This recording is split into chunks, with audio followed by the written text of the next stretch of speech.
నమస్కారం. ఈరోజు మనం కొన్ని ఆరోగ్య చిట్కాలు విందాం. Health tips. నోటి దుర్వాసనతో బాధపడేవారు భోజనం చేసిన తర్వాత లేదా ఆహారం తిన్న తర్వాత చిన్న దాల్చిన చెక్క ముక్క నోట్లో వేసుకొని నమిలితే దుర్వాసన పోతుంది. బీపీ ఉన్నవారు జీలకర్ర పొడి, బెల్లం ప్రతిరోజు ఉదయం పూట తీసుకుంటూ ఉంటే రక్తపోటు అదుపులో ఉంటుంది.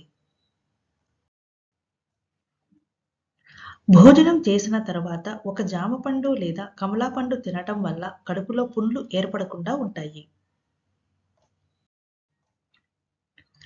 3-4 వయసున్న పిల్లలు 2-3 రోజుల పాటు టాయిలెట్‌కి వెళ్ళకపోతే చాలా అసౌకర్యంగా ఫీలవుతారు.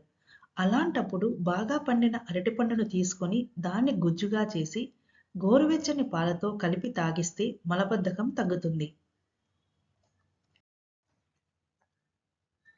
కీళ్ల నొప్పులు ఉన్నవారు 4-5 వెల్లుల్లి రెబ్బలను ముద్దగా నూరి అర గ్లాసు పాలలో కలిపి పాలు చిక్కబడే వరకు మరిగించి రోజుకు ఒకసారి చొప్పున తీసుకుంటే మంచిది.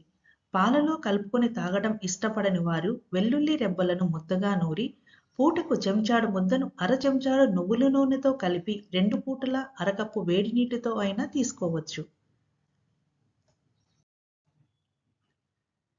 ఇది చలికాలం కాబట్టి దాదాపు అందరినీ జలుబు, దగ్గు బాధిస్తూ ఉంటాయి.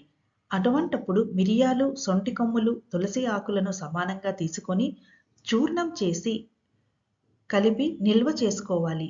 దీనిలో చెంచాడు చూర్ణాన్ని కప్పు నీళ్లలో వేసి పావు కప్పు నీళ్లు మిగిలేంత వరకు మరిగించి తేనె కలిపి తీసుకోవాలి.